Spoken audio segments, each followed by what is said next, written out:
Sa bawat sulok ng ating kasaysayan, nakahabi ang mga kwentong hindi kailanman naglalaho.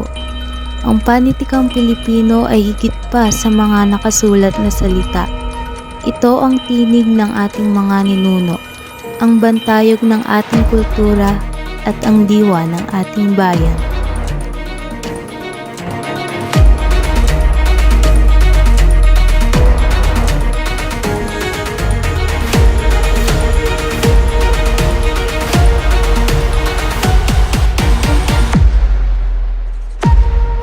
Ngayon, oras na upang buksan ang mga pahina at muling buhayin ang ating nakaraan. Samahan niyo kami sa paglalakbay sa likod ng pahina.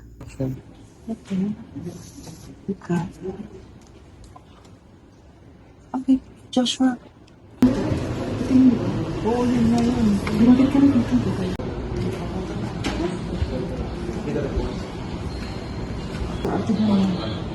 Evolution ng wika natin? Ay, oo nga. Ito yung topic natin sa 21st century. Oo nga. Iba marami pa dito. Ito nga yun. Yan. Yung meron lang. Tara.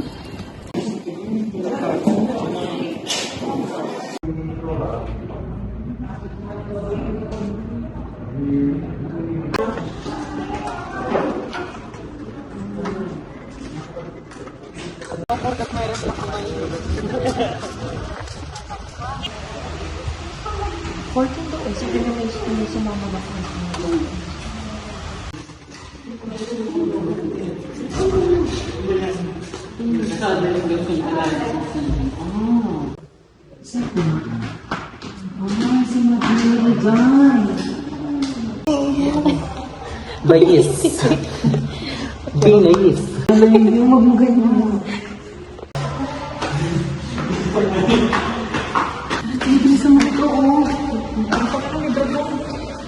Ito yun o, ere, ito. Ang ganda mo. Pero ang ganda mo, ang lumanaw. Tapos ere, ito na dito yun. Ayun, ito. Di ba, ito yun. Pero alam mo, kung mapupunta ako sa place na yan, talaga. Sarap. Tara, tignan.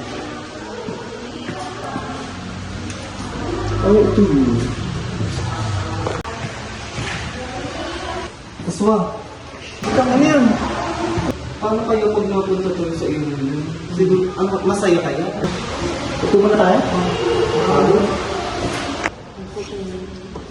Baseball, pinambular, China, yung pangkarago. Marunong ka pa. Parang makapunta tayo sa malamig. Yung ano, ayun.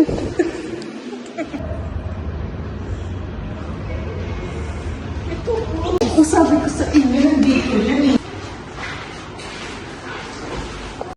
Hala.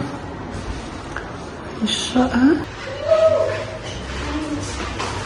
Ay, ganun naman ang inano nila dati. Hala. Tara na!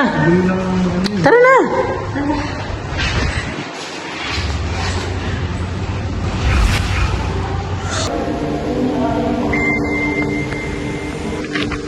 Tingnan mo ito. Yan ba yun?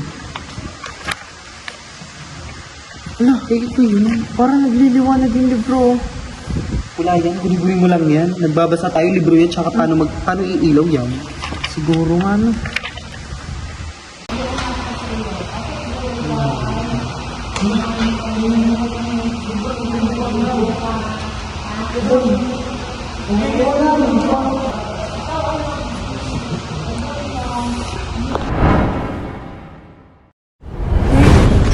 Hala, saan to? Anong nangyari? Nasa museo na tayo kaganina. Hinigop yata tayo ng libro. Siguro nga. Ayun o, parang may kubo dun. Tara dun? Tara dun.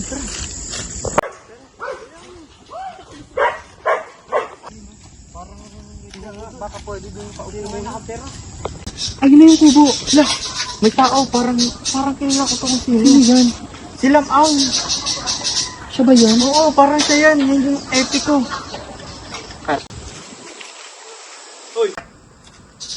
Hoy. Sino kayo? Ngayon ko lang kayo nakita dito ah. Hindi po kasi namin alam kung ba't mo kami napadpa dito. Kanina po nagbabasa lang po kami sa Maseo. Tapos bigla po kami napadpad dito. Ano po bang panahon to? Kasi po parang bago po sa amin lahat. Sa paningin na parang... Tsaka po parang napakaluma niya. Wala naman po kami masamang intensyon. Gusto lang po namin bumalik sa dati naming panahon po. Pumasok kayo sa aking kubo at matutulungan kayo ng aking mga kasama. Mga dayuhan, nais ko ipakilala sa inyo ang aking kasamahan na si Maria. Ganda nga po sa inyo. Hello po. Thank you po.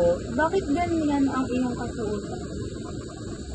Alam mo ba na sa panahon ngayon, hindi dapat nagsusuot ng ganyan ng mga kababaihan ng maikling saya.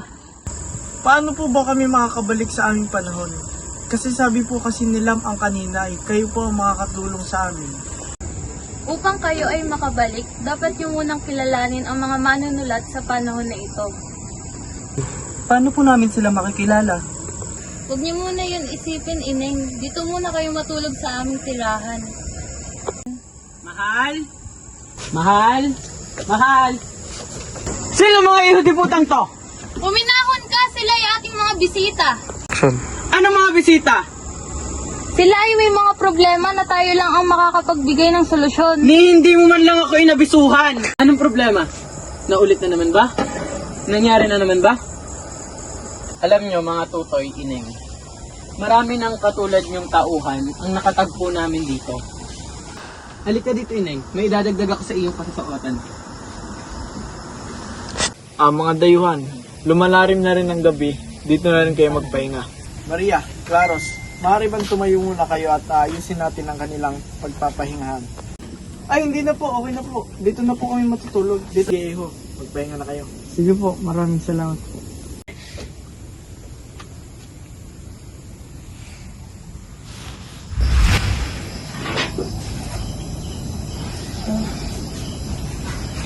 Kalabes! Nangyari sa itsura mo. Sa'yo din! Kamukha mo yung babae dun sa kubo. At saka nasan ba tayo? Hindi ko alam, paano tayo napupunta dito?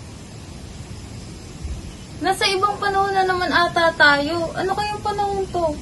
Mukhang ito yung sinasabi ni Mr. Claro sa atin na 2 to 3 days nawawala yung mga bisita nilang nag-time travel.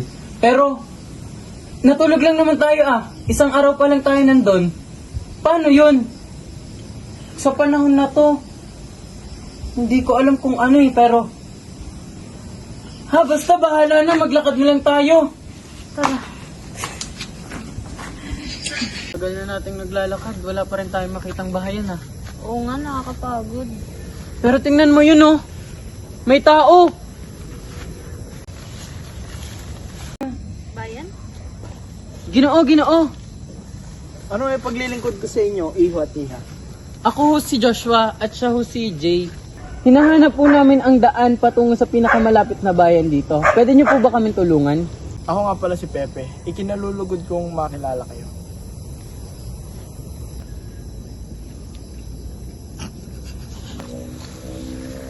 Pepe? Parang pamilyar yun. Oo nga. Pepe! Nasaan ba talaga tayong lugar? Nandito tayo sa bayan ng Kalamba, sa Laguna. Ikaw ba si Josepe Rizal? Oo, ako si Jose Protasio Rizal, Mercado E. Alonso Rialonda.